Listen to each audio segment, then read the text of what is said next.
BPL এর জন্য প্রস্তুতি শুরু করলো রাজশাহী ওয়ারিয়র্স। বিদেশি ক্রিকেটারদের আশা নিয়ে কোনো শঙ্কা দেখছেন না হেড কোচ, এখনো চূড়ান্ত হয়নি দলের অধিনায়ক। মুশফিক শান্ত রয়েছে, ইভেন আকবরও কিন্তু ভালো ক্যাপ্টেন, মানে প্রুভেন ক্যাপ্টেন টিম রেজাল্টের জায়গা থেকে যদি চিন্তা করি। সো ক্যাপ্টেনের অপশনে খুব ভালো একটা মধুর সমস্যা আছে।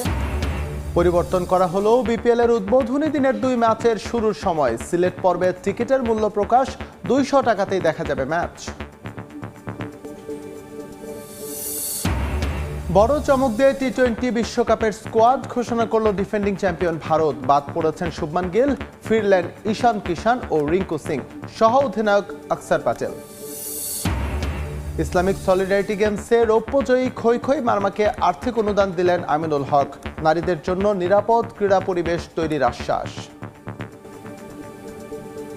নারী ক্রীড়াবিদদের নিরাপত্তা শতভাগ আমরা নিশ্চিত করতে চাই। আর্লিং হল্যান্ডের জোড়া গোলে ইপিএল ওয়েস্ট হ্যামকে হারালো ম্যানচেস্টার সিটি। আর্সেনালকে টপকে টেবিলের শীর্ষে গার্দিওলার দল। হোঁচট খেলো চেলসি।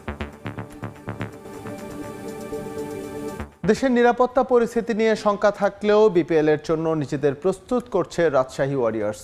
উদ্ভূত পরিস্থিতিতে বিসিবি এবং সরকারের গাইডলাইন মেনেই সব করা হবে বলে জানিয়েছেন দলটির হেড কোচ হান্নান সরকার। বিদেশি ক্রিকেটারদের আশা নিয়েও এখন পর্যন্ত কোনো শঙ্কা দেখছেন না তিনি। তবে মধুর এক সমস্যা আছে ওয়ারিয়র্সের। শান্ত, মুশফিক, আকবর কার হাতে উঠবে ক্যাপ্টেনের আর্মব্যান্ড তা নিয়ে দোটানায় ফ্র্যাঞ্চাইজ। আর উইকেট রক্ষক পজিশনে অপেক্ষায় মুশির সিদ্ধান্তে। বিপিএল 2026-এর প্রথম অনুশীলনের প্রথম দিনের ছবি এটা। ক্রিকেট বোর্ডের একাডেমি গ্রাউন্ডে অনুশীলনের শুরুতে একই রকম গতানুগতিক ধারা। কারো গায়ে নেই টিম জার্সি, কেউ পরা বাংলাদেশ জাতীয় দল আর কেউ পরা এইচপির অনুশীলন কিট। কিন্তু ঘণ্টা পেরোতেই একই ক্রিকেটারদের গায়ে রাজশাহী ওয়ারিয়র্সের অনুশীলন জার্সি। বিপিএল ইতিহাসে বিরলতম এক ঘটনা। তবে এই স্বস্তির মাঝেও আছে শঙ্কা। দেশের রাজনৈতিক পরিস্থিতির কারণে টুর্নামেন্ট আয়োজন নিয়েই এখন বিপাকে গভর্নিং কাউন্সিল। ফ্র্যাঞ্চাইজিগুলোতে একঝাঁক বিদেশি ক্রিকেটার থাকায় তাদের নিরাপত্তা নিয়েও রয়েছে টানাপোড়েন। যদিও বিষয়টা অস্বীকার করেনি রাজশাহী ম্যানেজমেন্ট, তবে তারা আস্থা রাখছে বিসিবির উপর। দেশের এই পরিস্থিতিতে আমরা সবাই শঙ্কিত। আসলে সিকিউরিটির ব্যাপারটা নিশ্চিতভাবেই বোর্ড সেটা লুক আফটার করছে। অ্যাজ এ টিম হিসেবে আমরা কিন্তু আমাদের যে প্রিপারেশন, আমাদের যে নিজেদের প্রস্তুতি নেওয়া খেলার জন্য, সেই কাজগুলো আমরা করে যাচ্ছি। ফরেন প্লেয়ারের কাছ থেকে এখন পর্যন্ত আমরা সব গ্রিন সিগন্যাল নিয়ে আগাচ্ছি। যেহেতু ক্রিকেট বোর্ড থেকে কোনো সেই ধরনের কোনো ইনস্ট্রাকশন বা গাইডলাইন আমাদের কাছে আসেনি, সো আমরা ফরেন প্লেয়ারের ক্ষেত্রে তাদের সাথে সেই কমিউনিকেশনটাই রেখেছি। প্রথম দিনের অনুশীলন হলেও বেশ গোছালো বরেন্দ্র অঞ্চলের দলটি। নতুন ফ্র্যাঞ্চাইজির ক্রিকেট বাছাই প্রশংসা করাচ্ছে সবার। দেশ বিদেশ মিলিয়ে দারুণ ব্যালেন্স তারা। আবাহনীর পর এবার রাজশাহী ওয়ারিয়র্সেও বিগিনার্স লাক কাজ করবে বলে এই বিশ্বাস হান্নান সরকারের। চ্যাম্পিয়ন হতে গেলে লাকের ব্যাপারটাও সবসময় চলে আসে, সেখানে সেই বিষয়টা সময়ের সঙ্গে সঙ্গে বোঝা যাবে, বাট লক্ষ্য অবশ্যই চ্যাম্পিয়ন ইনশাল্লাহ। বিদেশি ক্রিকেটাররা চলে আসবেন আনুষ্ঠানিক অনুশীলন শুরুর আগেই। এনওসি নিয়ে কিছুটা সমস্যা থাকলেও পরিকল্পনা সাজানো আছে সকল বিকল্প ভেবে। ঝামেলা রয়ে গেছে কেবল দুটো জায়গায়, অধিনায়কত্ব আর উইকেট কিপিং। অনেক বেশি অপশন থাকায় এখনো দ্বিধাদ্বন্দ্বে ম্যানেজমেন্ট। মুশফিক শান্ত রয়েছে, ইভেন আকবরও কিন্তু ভালো ক্যাপ্টেন, মানে প্রুভেন ক্যাপ্টেন টিম রেজাল্টের জায়গা থেকে যদি চিন্তা করি। সো ক্যাপ্টেনের অপশনে খুব ভালো একটা মধুর সমস্যা আছে। মুশফিক কিপিংয়ে নিশ্চিতভাবে এনজয় করে, যদি সে কিপিং করতে চায় ম্যাচে তার প্রায়োরিটিটা বেশি থাকবে। আর আকবর যদি খেলে স্বাভাবিকভাবে আকবরও কিন্তু সেখানে কিপিংয়ের জন্য যথেষ্ট ক্যাপাবল। সো এখানে বিষয়টা ডিপেন্ড করছে যে মুশফিক কীভাবে চিন্তা করছে। রাজশাহী ওয়ারিয়র্সের পাশাপাশি বিসিবিতেও কোচ হিসেবে আছেন হান্নান সরকার। তাই ফ্র্যাঞ্চাইজির পাশাপাশি জাতীয় দল নিয়েও ভাবতে হয় তাকে। সামনে বিশ্বকাপ থাকায় ক্রিকেটারদের অনুশীলনের জন্য কিভাবে কি করলে ভালো হবে সুযোগ পেয়ে সেটাও জানিয়ে দিলেন অকপটে। 180 খেলার জন্য যেটা দরকার সেটা হলো ভালো উইকেটে খেলা। সেটা আমরা আশা করছি যে এবার বিপিএলে যদি আমরা পাই এবং যদি প্লেয়াররা সেই প্রিপারেশন দিতে পারে, 180+ যদি রেগুলার খেলা হয়, নিশ্চিতভাবে বলার ব্যাটসম্যান দুজনের জন্য ডিফারেন্ট চ্যালেঞ্জ থাকবে এবং সেটা তারা যদি প্রিপারেশনটা এখান থেকে নিতে পারে, ওয়ার্ল্ড কাপে তার প্রতিফলন দেখা যাবে। এদিকে দেশের সার্বিক নিরাপত্তা পরিস্থিতির কারণে জার্সি উন্মোচন অনুষ্ঠানটি বাতিল করেছে রাজশাহী ওয়ারিয়র্স। জানিয়েছে ওসমান হাদির স্মৃতির প্রতি শ্রদ্ধা রেখে করা হবে এ মৌসুমের ওয়ারিয়র। বড় সড় চমক রেখে টি-20 বিশ্বকাপের 1.5 মাস আগে স্কোয়াড ঘোষণা করলো ডিফেন্ডিং চ্যাম্পিয়ন ভারত। বাদ পড়েছেন শুভমান গিল, নতুন সহ অধিনায়ক করা হয়েছে আকসার প্যাটেলকে। দীর্ঘদিন পর দলে ফিরেছেন ঈশান কিষান, ফিরেছেন রিঙ্কু সিংও। শিরোপা ধরে রাখার মিশনে ঘোষিত 15 সদস্যের দলের নেতৃত্বে আছেন সূর্যকুমার যাদব।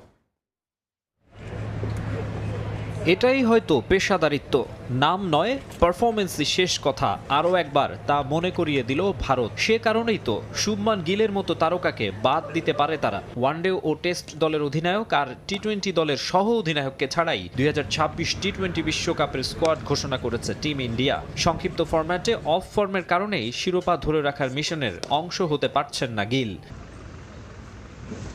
যদিও ক্যাপ্টেইনের বেলায় দেখা গেছে ভিন্ন চিত্র।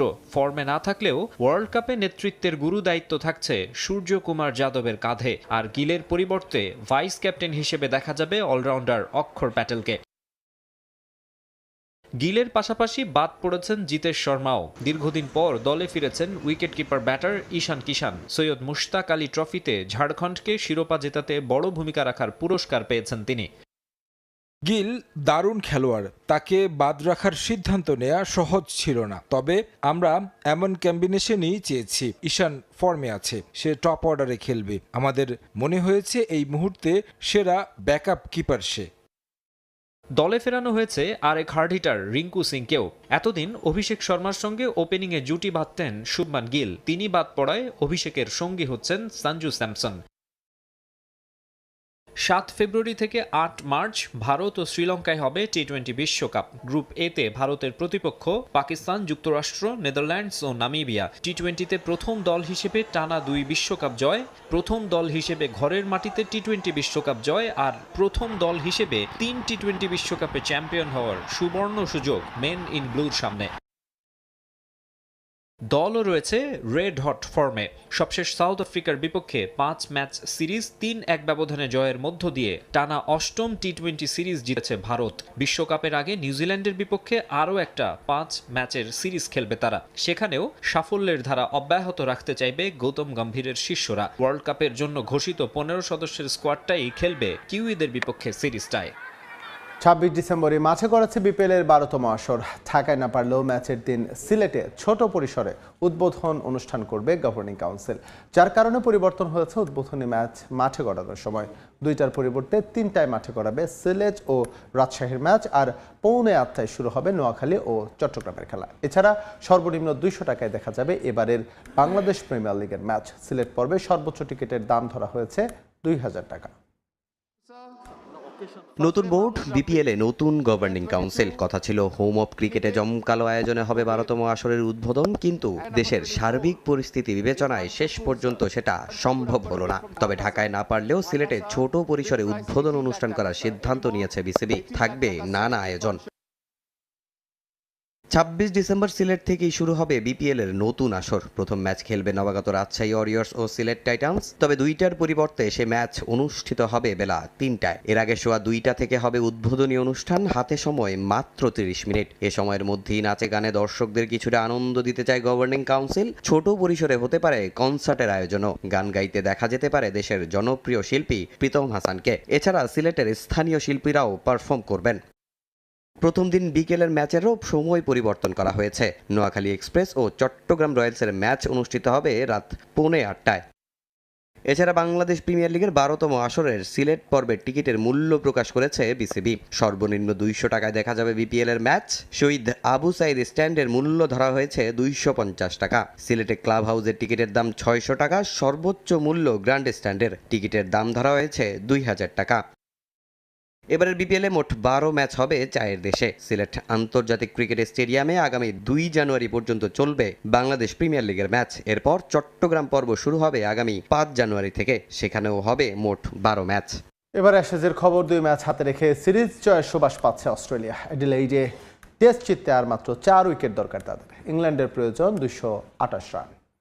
4 উইকেটে 271 রান নিয়ে চতুর্থ দিনে ব্যাটিংয়ে নামে অস্ট্রেলিয়া। আগের দিনই সেঞ্চুরি